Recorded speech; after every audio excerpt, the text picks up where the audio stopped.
제대로 시작하는 기초통계학. 자, 이제 나온 지가 좀 됐죠. 그러니까 이제 다시 또 이렇게 영상을 만들어서 여러분들이 독학하실 수 있도록 이렇게 또 자료를 올려드리도록 하겠습니다. 물론 여기서 하는 것들은 제가 진도를 보면서 안에 있는 내용들을 설명하는 거고요. 오프라인에서 이제 따로 혹은 줌으로 따로 하는 이제 과정들은 이제 여러분들이랑 같이 소통을 하면서 할 수 있다라는 이제 그런 장점이 있습니다. 자, 그런 것들을 같이 한번 생각하면서 참고해 주시면 감사하겠습니다. 자, 이제 17번째 영상입니다. 자, 챕터 6의 추정, 거기에 두 번째 시간이죠. 모평균의 구간 추정입니다. 자, 한번 안에 세부적인 내용을 한번 볼게요. 자, 모평균의 구간 추정에서는요, 자, 우리가 해야 될 게, 자, 모수를 아는 경우에, 그 다음에 모수를 모르는 경우에, 그 다음에 표본 크기 결정까지, 자, 요 세 가지를 한번 알아보도록 하겠습니다. 자, 우리 농구 선수들이 농구를 할 때 득점을 예측할 수 있을까? 자, 요게 이제 오프닝 케이스로 이제 여러분들한테 드리는 건데, 자, 농구는 보면은 진행 속도가 굉장히 빠르죠. 선수들도 굉장히 민첩하고요. 아무튼 뭐 경기당 득점 수도 뭐 개인별로 뭐 상당히 많은 차이가 납니다. 자, 그런데 어떤 특정 한 선수를 갖다가 딱 정해서 그 선수가 몇 점을 얻을 수 있을까? 자, 그걸 파악할 수 있을지, 자, 그거에 대한 것을 갖다가 확인해 보는 건데요. 구간으로 추정을 하면 이것도 해볼만 하거든요. 그래서 한번 요 내용을 학습하신 후에 한번 해보도록 해보시죠. 자, 모분산을 아는 경우, 자, 그러니까 모집단의 분산을 아는 경우, 자, 이 경우는 솔직히 우리 모수를 아는 경우는 없어요. 그 모집단 자체도 특정하기가 힘들 뿐더러 모수는 더더욱이 알 수가 없다 그랬죠. 그런데 이거를 아는 경우를 가정을 하고 하는 이유는, 모르는 경우에 이 아는 경우를 갖다 알고 있다라면 모르는 경우를 접근하기가 편하기 때문에 일단 알고 있다고 가정을 하고 접근하도록 하겠습니다. 자, 통계학에서는 보통 90%, 95%, 99%, 99.9%, 자, 요런 신뢰 구간을 많이 이용을 하거든요. 그래서 신뢰 구간에 속하지 않는 10%, 5%, 1%, 0.1%, 자, 요거를 알파라고 하면 신뢰 구간은 이 알파를 뺀 1-알파가 되겠죠. 신뢰 구간은요. 자, 그거를 갖다 보면은, 자, 이게 각각 몇 %인지 간에, 자, 지난 시간에 바로 학습했던 건데, 자, 요거를 갖다가 우리가 알파로 했다라면, 여기에 포함되지 않을 확률, 자, 여기는요, 양쪽으로 했으니까 2분의 알파가 될 거예요. 그쵸? 2분의 알파. 그러니까 2분의 알파라고 적어놨습니다. 그러니까 이 2분의 알파에다가 루트 n분의 시그마가 표준 오차죠? 자, 요거를 갖다가 곱해가지고서 뺀 거 하한이고요. 더한 게 상한이라고. 요렇게 해서 신뢰 구간을 구한다고 설명을 드렸습니다. 요 도출 과정은요, 한번 책에 있으니까 한번 여러분들이 한번 보시면, 제가 이렇게 도출 과정을 다 해놨어요. Z를 기준으로 해가지고서 x-뮤의 루트 n분의 시그마, 이걸 기준으로 해서 좌우로 곱해서 넘겨주고 해서 빼주면은 결국은 이런 신뢰 구간이 그대로 계산이 됩니다. 자, 예제를 가지고 한번 볼까요? 자, 6장 신뢰 구간이라는 엑셀 파일 가지고 하는 거예요. 자, A 회사에서, 이 회사는 이제 전구 만드는 회사입니다. 전구. 자, 전구의 수명을 확인하려고 무작위로 200개 표본을 추출을 해서 수명을 측정했습니다. 그랬더니 평균 수명이 3만 시간입니다. 그러니까 모분산은 25만으로 나왔고, 이때 95%의 신뢰 수준으로 모평균의 신뢰 구간을 추정하라, 이렇게 돼 있네요. 자, X바나 평균이 3만이죠. 95%니까 Z는 1.96이에요. 분산이 25만 분이라고 그랬으니까, 25만이라고 그랬으니까, 자, 그리고 N은 200개가 되죠. 그러면은 여기서 X바가 3만이 되는 거고, 그 다음에 95%니까 1.96이 될 거고요. 그 다음에 루트 n분의 시그마 해서 보니까 루트 n은 루트 200, 루트 25만, 그렇게 하면은 전체 루트를 씌워주면 되겠죠. 자, 그렇게 해가지고서 더하고 빼고 하니까 29,931시간, 그리고 30,069시간, 요게 하한과 상한으로 신뢰 구간이 그렇게 도출이 됐습니다. 자, 그러면 엑셀로 한번 또 풀어보죠. 엑셀로 해서. 자, 여기서 우리가 이제 계산을 할 건데, 평균 시간 이미 주어져 있고요. 그러니까 평균 시간에 해당하는 거, 요거, B3 하면 되고요. 우리 빼기죠. 여기서 하한을 해야 되니까 빼기인데, 1.96. 이 95%라 그랬습니다. 여기서 곱하기 루트를 씌워야죠. n분의 시그마 돼 있으니까, n은 시그마 제곱이니까 그 제곱에 대한 거 시그마를 해주면, 자, 어떻게 되냐면 이 루트라는 게 우리가 sqrt라는 함수예요. sqrt라는 함수에서 여기에서 루트 n이 해당하는 게 어떤 거죠? 요거 200이죠. 시그마는 요거예요. 요거 나누기 요거 이렇게 해주면은 되는 거죠.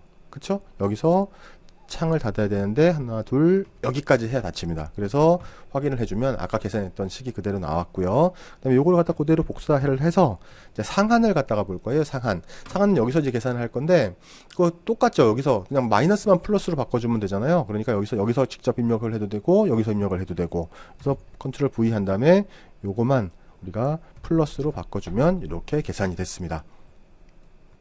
자, 이렇게 우리가 표준 편차를 아는 경우를 갖다 확인을 해봤었고, 이제는 이제 모르는 경우도 한번 해봐야죠. 모르는 경우. 자, 모집단의 정보를 갖다가 아는 경우라면 그냥 공식에 지금처럼 그냥 직접 대입해가지고 하면 돼요. 근데 모르는 경우는 자, 우리가 어떻게 되냐면 자, 표본의 표준 편차를 우리가 직접 계산을 해야 됩니다. 그러니까 표본에서의 표준 편차는 모집단에서 다르게 n-1로 나눠주는 거죠. 그쵸? 그래서 s라고 표현을 한다라고 했었고요. 자, 표준 편차 여기 보통 그 모르는 경우에는요 t분포를 이용을 합니다. t분포를 이용을 하는 경우는 우리가 그 표본의 개수가 충분하지 않은 경우에 많이 사용을 했었잖아요. 근데 이게 보통 30개를 넘어가고 자 n수가 많아지면 t분포가 어디에 그 수렴한다고요? 정규분포에 표준 정규분포에 수렴을 하기 때문에 그냥 t분포를 이용하셔도 괜찮습니다. 그래서 그림에서 보면 자유도가 낮으면 표본의 개수가 낮으면 요게 이렇게 아래에 있지만 어느 정도 높이 올라가면 정확하게 말하면 중심국 한정리에 의해서 30개만 넘으면 이렇게 표준 정규분포로 근사를 한다라고 우리가 배웠습니다. 그래서 이제 예제를 보면 모집단의 분산을 모르는 경우 자, 모평균의 신뢰 구간을 구하기. 자, 신뢰 구간, 6장의 신뢰 구간 2라는 엑셀 파일입니다. 그래서 여기서는 같은 반 학생 12명의 신장을 조사한 자료로서 95%에 대해서 모평균의 신뢰 구간을 추정하라 이렇게 되어 있습니다. 자, 평균을 구해보니까 우리 12명이죠. 다 이루어진 거 다 더해서 12로 나누면 166이 나왔습니다. 그렇게 나온 데서 우리 표준 편차, 표본 표준 편차를 구하려면 자유도가 10이니까 여기가 12-1이라니까 11로 나눠줘야 되는 거죠. 그리고 각각의 측정치에서 평균을 빼고 다 제곱을 한 다음에 싹 더해줘서 11로 나눠주면 6.6469라는 게 나왔습니다. 그러니까 루트 n분의 시그마, 그러니까 표준 오차 루트 n분의 s를 보게 되면 루트 12분의 6.6469가 될 거고요. 이걸 계산해 보면 1.9188이 나옵니다. 그래서 자유도는 12-1에서 11이고요. 자, 양측 검정인 경우에 자유도가 11이면서 95% 신뢰 구간에 해당하는 T값. 자, 요거는 우리가 T분포표에서 찾아야 돼요. T분포표. 찾아보면은 찾는 방법 알려드릴게요. 자, 2.201 이렇게 나오는데요. 일단 요거가 있다고 치고 95%면은 우리가 1.96이었었는데 T값이 되면서 Z값 대신에 요게 들어왔어요. 여기서도 요게 들어오고 나머지는 Z값을 대입한 거랑 똑같습니다. 그러니까 161.7767 그 다음에 170.2233 이렇게 계산이 돼서 최저 161.7767cm에서 170.2233cm 자 요렇게 계산을 할 수가 있습니다. 자, 지금 보시고 계신 화면이 각종 분포표에 T분포표에 해당하는 걸 우리가 보고 계세요. 자, 여기서 우리가 아까 자유도가 11이었죠. 11. 자, 여기였었고요. 우리가 양측 검정을 하고 있는 거기 때문에 우리 투테일에 우리가 0.05를 보시는 거예요. 그러니까 아까 그거와 요거 11이 합쳐지는 자, 요 부분과 요 부분이 합쳐지는 이거 잘못했네요. 이 부분이 합쳐지는 여기가 어디죠? 2.201. 자, 아까 똑같죠? 요렇게 찾아가지고서 요 값을 그대로 곱해 주시면 되는 거예요. 자, 그러면은 이제 신뢰 구간 2 파일을 갖다가 보면서 우리가 계산을 한번 해보도록 하겠습니다. 자, 우리 여기서 평균에서 보는 것들이 평균에서는 우리가 어떻게 계산을 하면 되죠? 자, 평균은 자, 일단은 자, 여기에서 보시면 평균 이렇게 있습니다. 그러면 여기부터 12명까지니까 여기까지가 되겠죠. 그래서 엔터를 해주면 166이 나왔어요. 자, 그렇게 나왔고 그 다음에 표준 편차를 갖다 구해야죠. 자, 표준 편차를 구할 때는 자, 여기서 그냥 할 게 아니라 여기서 함수로 갖다가 하죠. 그래서 여기서 어떻게 했었냐면 표준 편차. 자, 이렇게 해가지고 하면 stdev. 자, 요게 샘플이니까 요걸로 하면 되겠네요. 그래서 넘버를 여기서부터 여기까지. 자, 이렇게 해서 엔터를 해주면 해당하는 값이 6.646941. 자, 이렇게 나왔네요. 자, 표준 오차는요. 표준 오차는 어떻게 구했냐면 우리가 표준 오차를 할 때 요 표준 편차를 우리가 루트 n으로 나눠줬죠. 그러면은 이거를 이렇게 하시면 되죠. 여기서 요거 나누기 루트가 sqrt라고 그랬죠. 요거에서 12, 그쵸? 총 개수가 12였으니까는요. 루트 n에 해당하는 거니까 이렇게 해주면은 1.918806. 자, 이렇게 나왔습니다. 자유도는 12-1이니까 11이고요. 자, 이렇게만 구해졌으면 이젠 다 구한 거죠. 그쵸? 여기서는 하하는 어떻게 구합니까? 여기서 166 요거죠. 요거 빼기 가로 열고 아까 2.201이었죠? 2.2021 여기서 곱하기 뭐 했었습니까? 이거 하면 되죠. 요거. 그래서 그냥 창 닫아주면 끝나는 거고요. 요거는 또 똑같이 컨트롤 C 해서 여기서 컨트롤 V 한 다음에 요것만 플러스로 바꿔주면 된다 그랬죠? 여기서 플러스로. 자, 이렇게 해주면은 해당하는 값이 나왔습니다. 자, 여기서 아까 봤던 손풀이 했던 거랑 조금 다른 수치는 왜 그러냐면 손풀이 했던 거는 소수점에서 반올림을 했고요. 이거 반올림을 하지 않아 가지고서 이렇게 나온 거니까 약간의 소수점에서 약간의 차이는 여러분이 좀 인정해 주시기 바랍니다. 자, 그 다음에는 이제 표본의 크기 결정이에요. 표본의 크기 결정. 자, 표본의 크기 결정. 자, 표본의 크기가 커진다는 거. 자, 요거는 통계량에 대한 신뢰도가 높아진다라는 거고요. 크기가 작아진다라는 거는 모집단을 대표할 만한 대표성과 그 다음에 신뢰도가 좀 떨어진다라는 걸 의미하거든요. 자, 그렇기 때문에 적절한 표본 크기가 필요해요. 적절한 표본 크기. 자, 그걸 요식에서 요 표본 크기가 나타나는 거는 요게 n이잖아요. 요거는 이렇게 시그마로 돼 있어야 되고요. 자, 그럼 요게 n이기 때문에 요 n을 기준으로 풀어내면 그러면 어떻게 하면 되겠습니까? 뭐 양쪽에다 n을 곱하고 뭐 허용오차를 d라고 했을 때 곱해서 요식으로 풀어주면 n은 이렇게 계산이 돼요. 자, 그럼 요걸 기준으로 해서 z값 알고 표준 편차죠. 표준 편차 알고 허용오차를 갖다가 알고 있다라면 그걸 계산을 해낼 수가 있습니다. 이거 해내는 거는 아까 지금 D로 놓고 그 앞에 곱해서 빼면은 나오는 게 그대로 도출을 해놨습니다. 그래서 그 식대로 구해보면은 자, 주유소에서 기름 넣으시죠. 근데 거기에 보면은 1리터씩 용량을 재는 조사를 하려고 그럽니다. 제대로 들어가는지 안 들어가는지. 자, 그래서 최소 몇 개의 표본을 검사해야 되는지 자, 그거를 확인해 보래요. 자, 신뢰 수준은 99%고요. 허용 오차는 100ml입니다. 플러스 마이너스 100ml. 자, 그러니까 10%겠죠. 허용 오차가. 자, 그리고 표준 편차는 150ml. 자, 그리고 두 번째는 알려진 표준 편차가 없어서 10개의 표본을 추출을 하고 거기서 표준 편차를 계산을 했더니 170ml가 나왔어요. 그래서 신뢰 수준 95%에서 허용 오차 100ml일 때 표본을 갖다 조사해라. 몇 개가 되는지.